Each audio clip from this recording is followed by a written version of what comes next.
During the afternoon of August 31st, 1939, German forces made their final preparations for the invasion of Poland. Air crews studied their targets. Tanks moved to their assault positions. Then, in the early hours of September the 1st, German soldiers dressed in Polish uniforms attacked a radio station on the German side of the border, leaving behind some bodies.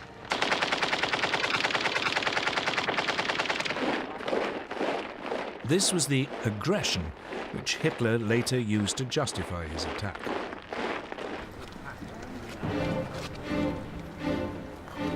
At 8 that morning, German troops pushed aside the Polish frontier barriers and mobile forces raced forward.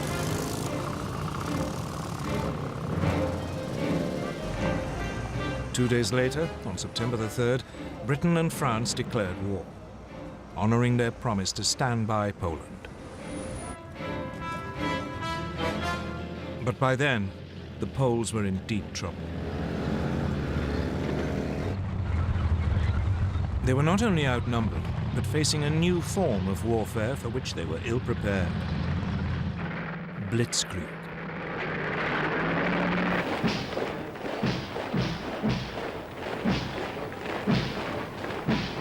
In 1939, the German army consisted of 1.5 million men.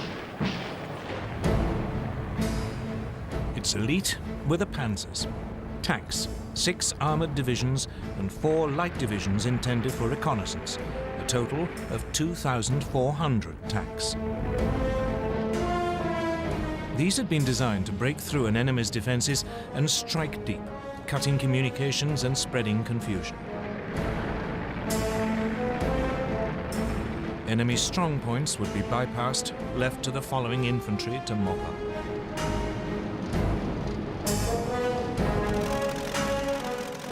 The new German Air Force, the Luftwaffe, was also designed for blitzkrieg. It had 2,500 aircraft lined up against the Poles. The most notorious was the Junkers Ju-87 Stuka dive bomber. It was a form of flying artillery, making pinpoint attacks in support of the fast-moving ground forces. The Poles could muster just 600 planes. On the ground, it was just as bad.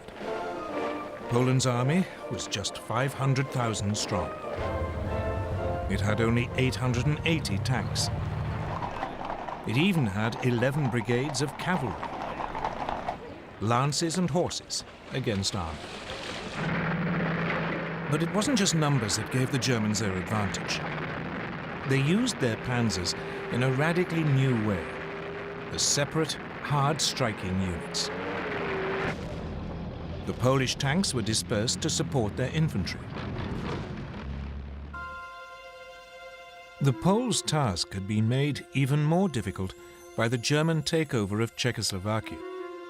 The west of the country, including the capital Warsaw, was now surrounded on 3 sides by German-controlled territory. This geographical advantage was essential to Germany's grand plan. The task of the first thrust of the tanks was to create an initial breakthrough. But actually winning the war depended on deep pincer movements designed to surround and crush the enemy. These would come from Army Group North under General Fedor von Bock. He would launch 2 thrusts from northeast Germany and East Prussia. Army Group South under General Gerd von Rundstedt would launch 2 more from Silesia and Slovakia. The aim would be for the pincers to meet near Warsaw and Brest-Litovsk.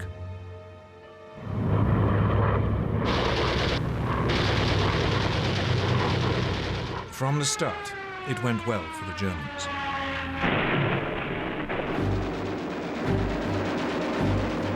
The Polish Air Force was effectively eliminated within the first 2 days.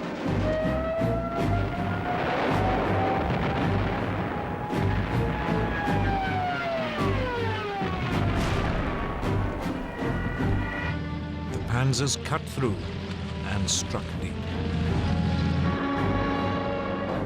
Stukas and medium bombers proved devastatingly effective.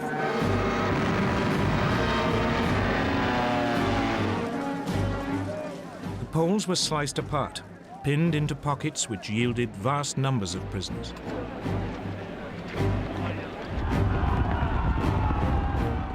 Legend has it that some Polish cavalry units gallantly tried to attack the panzers,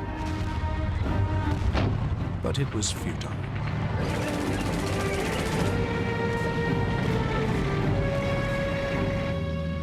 They were just brushed aside.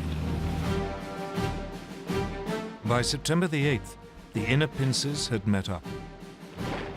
German troops were advancing on the outskirts of Warsaw. On September the 17th, the outer pincers met at Brest-Litovsk.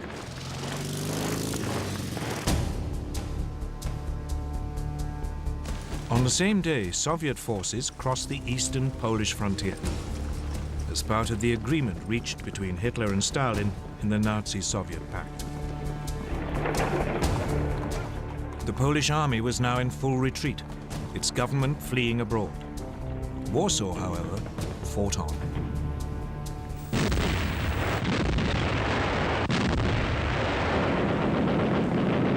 Its defenders rejected a German offer to surrender, so the full fury of the German war machine was turned on it.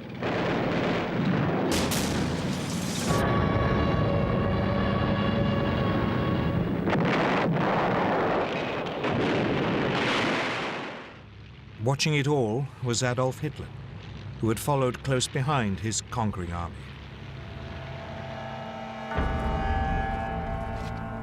On September the 27th, Warsaw surrendered.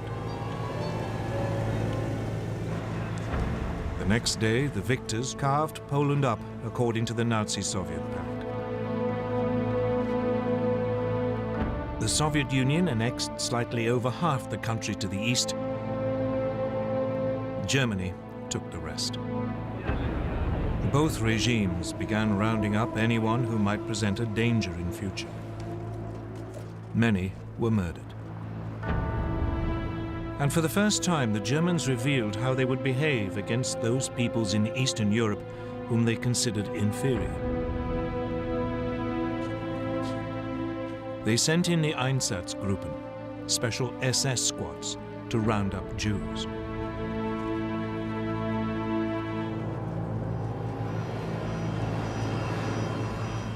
Most were forced into ghettos in the major cities, where they would be starved to death. Others were executed on the spot.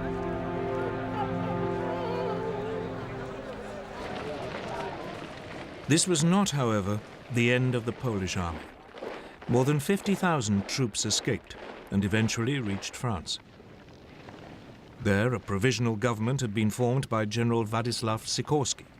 The Poles would fight on bravely from abroad.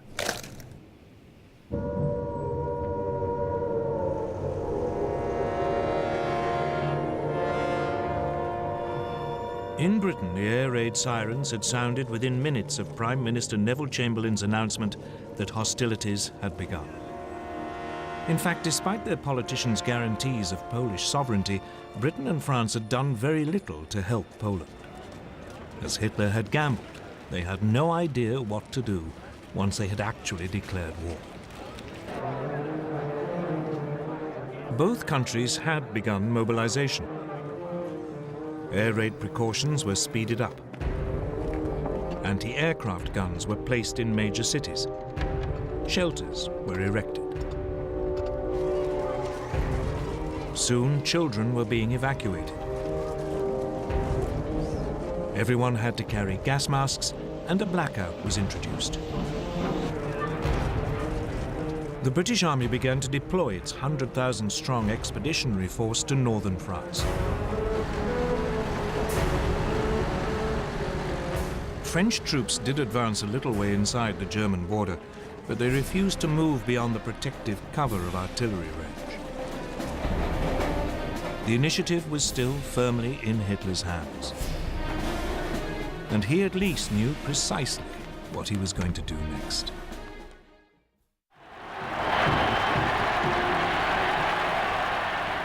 The Blitzkrieg against Poland had been a stunning success for Adolf Hitler. He had subdued an entire country in less than 4 weeks, and he was hungry for more. So he ordered his generals to plan to attack the British and French in November 1939, less than 2 months after the fall of Poland. His general staff was appalled. The bulk of the German army was still out east and had to be moved west. And there had been some serious losses in the Polish campaign. Lessons had to be learned.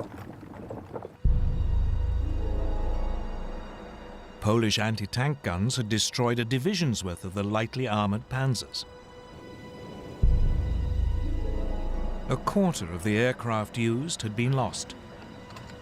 The panzers were too light and unreliable, and they had frequently outrun both their supply columns and the marching infantry. Reluctantly, after furious arguments, Hitler agreed to wait until the following spring.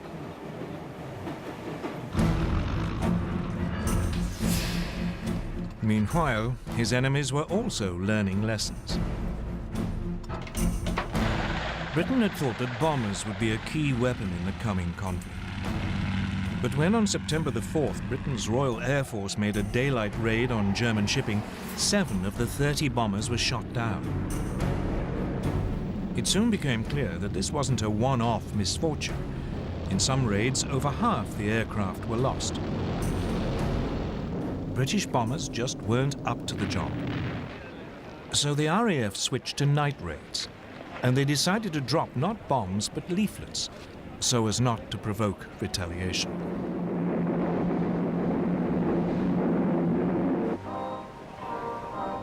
So, with the Blitzkrieg stalled and the air war quiet, the focus now went to the one remaining arena, the sea.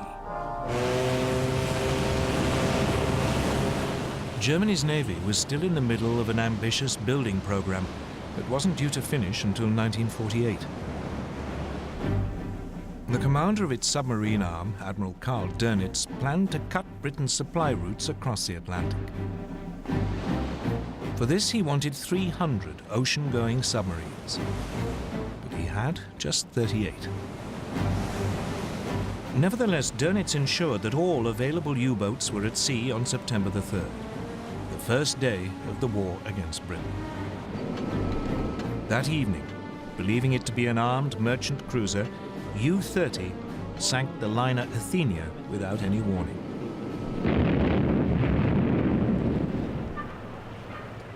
A 112 lives were lost, including 26 American citizens. The Royal Navy dwarfed its German counterpart. It had 12 battleships. Germany had none. It had 5 aircraft carriers. Germany, again, had none. So after the Athenia, Britain declared a total blockade of German ports. But for all its size, the Royal Navy had too few escort vessels. Many merchant ships had to sail alone. And by the end of 1939, more than 100 had been sunk. It quickly became apparent that the British had woefully underestimated the submarine threat. On September the 17th, U-29 sank the British aircraft carrier Courageous.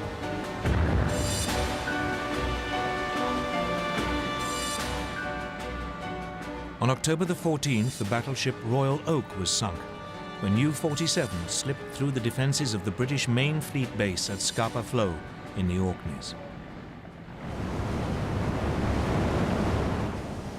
Meanwhile, Germany's small surface fleet had also been unleashed against the sea lanes.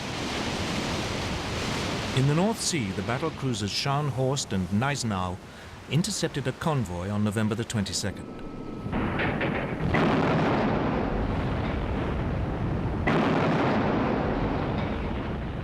They sank its escort, the armed merchant cruiser Rawalpindi.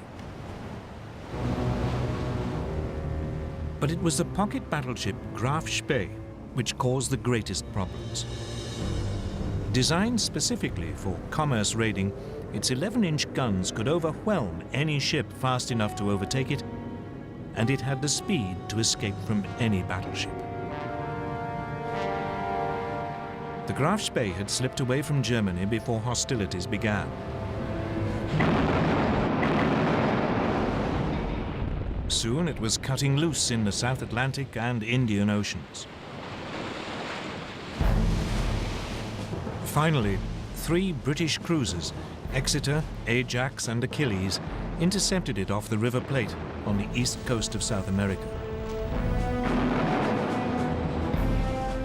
The British ships damaged the pocket battleship so badly that it had to take refuge in the neutral Uruguayan port of Montevideo.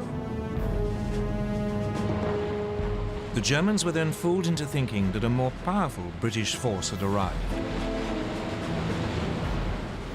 When the Graf Spee was commanded to leave port, her captain scuttled her rather than risk annihilation.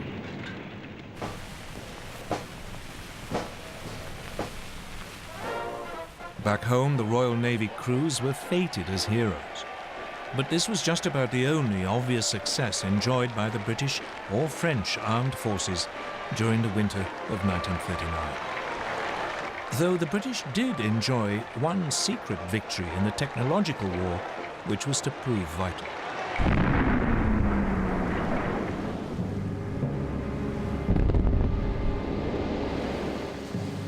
As soon as the war began, Britain began to lose large numbers of ships to German mines.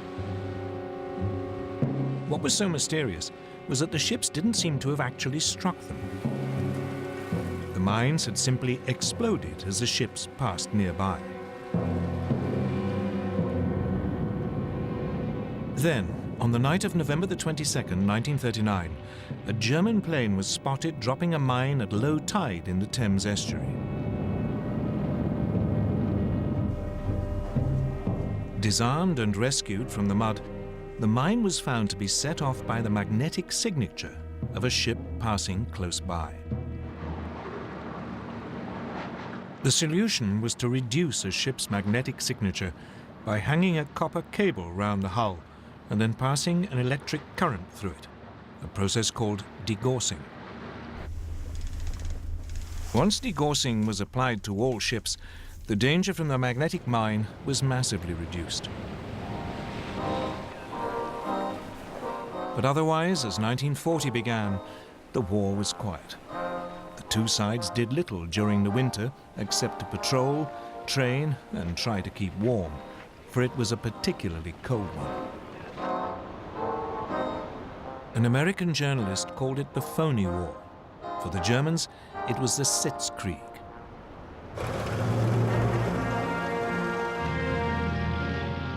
In the spring, the British Expeditionary Force took up its position towards the left of the front on the Belgian border.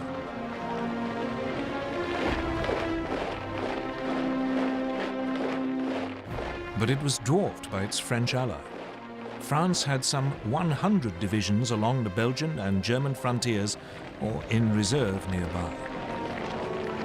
This imbalance meant that the British commander, Lord Gort, had to go along with the ideas of the French general Maurice Gamelin. And these were entirely defensive. French hopes were pinned on the massive ramparts of the Maginot Line. A series of fortifications, it ran from Switzerland to Belgium along the French-German border. The Maginot Line was considered to be completely impassable and would ensure that French territory remained safe. But otherwise, the Allies had no idea of how actually to defeat Germany. Instead, they brought up their forces and prepared for a repeat of World War I. They would blockade Germany to sap its strength, and they would dig in, ready to grind down the assault which they knew must come. None of their commanders seemed to consider that the Germans might have totally different ideas, or that the next moves might come in a completely different arena. Scandinavia.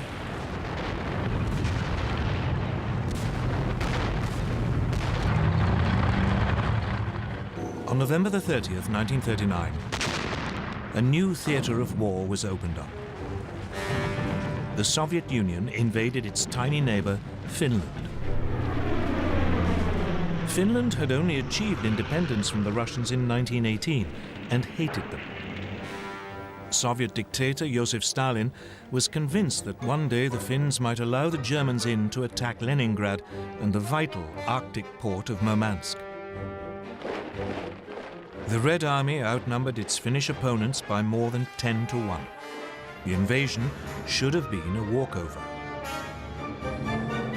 But its leadership had been devastated by Stalin's terrible purges.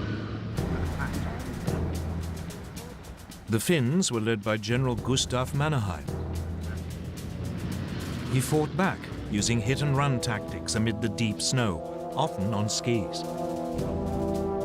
The Soviet troops, confused and poorly led, suffered massive losses. Finland's gallant resistance caught the imagination of the British and French. Soon they were planning to send help via Norway and Sweden. The fact that this might suck two neutral countries into the war was ignored.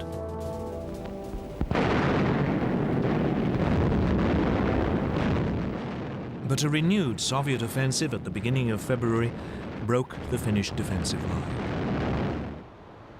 In early March, the Finns had to cede territory to Stalin. By now, Hitler too had become interested in Scandinavia. The Nazi war machine relied on iron ore from Sweden. In the winter months, the only way it could get to Germany was via the Norwegian port of Narvik. If the Allies landed in Norway, this vital supply could be cut off. So he ordered plans to be prepared for an invasion of Norway. Denmark, which was in the way, would also have to be seized. The Norway theatre heated up on February the 16th, 1940. The British destroyer Cossack boarded the German supply ship Altmark in a Norwegian fjord to release prisoners.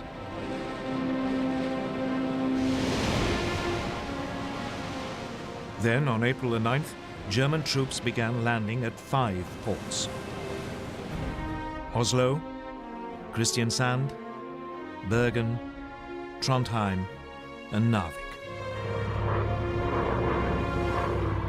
At the same time, men of their newly formed German parachute division seized Stavanger and Oslo airfields. The Norwegian defenders were swiftly overwhelmed, as were the Danes. German forces occupied their country within 24 hours. In Norway, the Germans moved swiftly to link up their beachheads and seize all the major towns. In the air, the Luftwaffe had total control. The Allies now responded. A landing force was dispatched to recapture Narvik. French and Norwegian forces achieved this on May the 28th. But a substantial German force was now approaching. So 6 weeks later, the Allies abandoned Norway to its fate.